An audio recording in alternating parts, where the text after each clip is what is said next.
నమస్తే శ్రీ మాత్రే నమః శ్రీ గురుభ్యో నమః. మే నెల 28 2025 బుధవారం నాటి పంచాంగం ప్రకారము శ్రీ విశ్వావసు నామ సంవత్సరం ఉత్తరాయణం గ్రీష్మ ఋతువు జ్యేష్ఠ మాసం శుక్లపక్షం సూర్యోదయ సమయము ఈరోజు తెల్లవారుజామున 5:45 సూర్యాస్తమ సమయం సాయంత్రం 6:41 తిథి విదియ రాత్రి 1:57 వరకు. తదుపరి తదియా తిథి ప్రవేశము. నక్షత్రం మృగశిర రాత్రి 12:30 వరకు. తదుపరి ఆరుద్ర నక్షత్ర ప్రవేశము. ఈరోజు వర్జ్యం ఉదయం 7:53 నుంచి ఉదయం 9:23 వరకు. దుర్ముహూర్త సమయం ఉదయం 11:47 నుంచి మధ్యాహ్నం 12:39 వరకు. రాహుకాల సమయం మధ్యాహ్నం 12:13 నుంచి మధ్యాహ్నం 1:50 వరకు.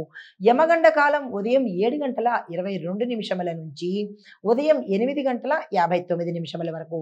బ్రహ్మముహూర్త సమయం తెల్లవారుజామున 4:20 నుంచి కొన్ని పంచాంగాల్లో 4:09 వరకు. బ్రహ్మముహూర్త సమయము ఉదయం అనగా తెల్లవారుజామున 4:09 నుండి తెల్లవారి 4:57 వరకు. అమృత గడియలు సాయంత్రం 4:31 నుంచి సాయంత్రం 5:58 వరకు. ఈరోజు అభిజిత్ ముహూర్తం లేదు. తదుపరి రాశి తులారాశి. ఈ రాశిలో ఉండేవారికి విదేశ విషయాల్లో మంచి పరిణామాలు, శుభవార్తలు వినే అవకాశం కనబడుతోంది, ఏ రంగంలో ఉన్న వాళ్ళకైనా సరే. అయితే ఆధ్యాత్మికంగా ఈరోజు మీకు చాలా చక్కని అనుభవాలు ఎదురవుతాయి. ఊహించని ధనలాభము, ధనానికి సంబంధించిన వార్తలు వినడం జరిగే అవకాశం కనబడుతోంది. తద్వారా మీరు సంతోషకరమైన ఉల్లాసవంతమైన దినంగా ఈరోజు మీరు గడపబోతున్నారు.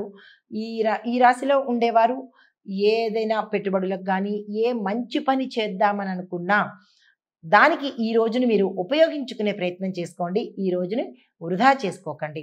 అయితే మీకు చెప్పదగిన పరిహారము, దుర్గామ్మవారి ఆలయ సందర్శనం చేసుకొని ఆవు పాలుతో పాటు చందనాన్ని ముఖానికి పెట్టుకొని లేదా నీళ్లల్లో వేసుకొని స్నానం చేసినట్టయితే విశేషమైన ఫలితాలు పొందుతారు. మరొక్కసారి చెప్తున్నాను, గుర్తుపెట్టుకోండి. మీరు స్నానం చేసేటప్పుడు చందనాన్ని పాలని ముఖానికి రాసుకున్నా లేదా నీళ్లల్లో వేసుకున్నా ఆ నీటితో స్నానం చేస్తే విశేషమైన ఫలితాలు పొందుతారు. తదుపరి రాశి వృశ్చిక రాశి. ఈ రాశిలో ఉండే వారికి ఏవైనా నిర్ణయాలు తీసుకోవాలంటే ఈరోజు చాలా చక్కని రోజు. ఆ దిశగా ప్రయత్నం చేయండి. ఆర్థిక ప్రణాళికలు కానీ ఆర్థిక లావాదేవీలు కానీ ఒక్కసారి చేసేటప్పుడు జాగ్రత్తలు తీసుకోవడం కానీ పునఃపరిశీలన చేసుకోవడం కానీ చేసినట్టయితే నష్టపోయే అవకాశము ఉండకుండా ఉంటుంది. కాబట్టి మరీ జాగ్రత్త తీసుకోండి. ధనానికి సంబంధించినటువంటి లావాదేవీలలో జాగ్రత్తలు పాటించుకోండి. అయితే సహచరుల నుంచి, అంటే మీ కలీగ్స్ కావచ్చు, మీ ఇంటి చుట్టుపక్కల వాళ్ళు కావచ్చు, మీ బంధువులు కావచ్చు, కొంత ఒత్తిడిని వారి ద్వారా మీరు తీసుకునే అవకాశం కనబడుతోంది. ఏ రంగంలో ఉన్నవాళ్ళైనా ఈ విషయంలో సంయమనం పాటించండి. అంటే ఒత్తిడిని మీరు తీసుకోకుండా సర్దుకునే ఏర్పాట్లు చేసుకోండి. ఇది మీకు చెప్పదగినది, కాలభైరవాష్టకాన్ని 3 సార్లు ఉదయం పూట వినడం కానీ చదవడం కానీ చేసినట్టయితే మంచి ఫలితాలు పొందుతారు. దీంతో పాటు నల్లని వస్త్రాన్ని ఏదైనా ఆలయంలో దానంగా ఇచ్చేసుకోండి. అది ఏదైనా పర్వాలేదు, మీ యొక్క యథాశక్తి నల్లని వస్త్రాన్ని దానంగా ఇచ్చుకోండి. తదుపరి రాశి ధనస్సు రాశి. ఈ రాశిలో ఉండేవారు భార్యాభర్తల మధ్య గతంలో గొడవలు ఉంటే కనుక అవి ఈరోజు సమసిపోయి వారి యొక్క అన్యోన్యత పెరిగే అవకాశం కనబడుతోంది.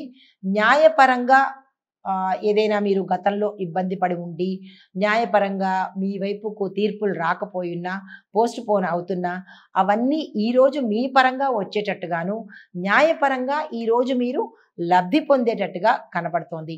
అయితే పాత బాధ్యతలు తిరిగి మళ్ళా మీకు పునరావృతం అవుతాయి. గతంలో వదిలేసుకున్న బాధ్యతలు తిరిగి మళ్ళా వచ్చే అవకాశం కనబడుతోంది. జాగ్రత్తలు తీసుకునే ప్రయత్నం చేసుకోండి.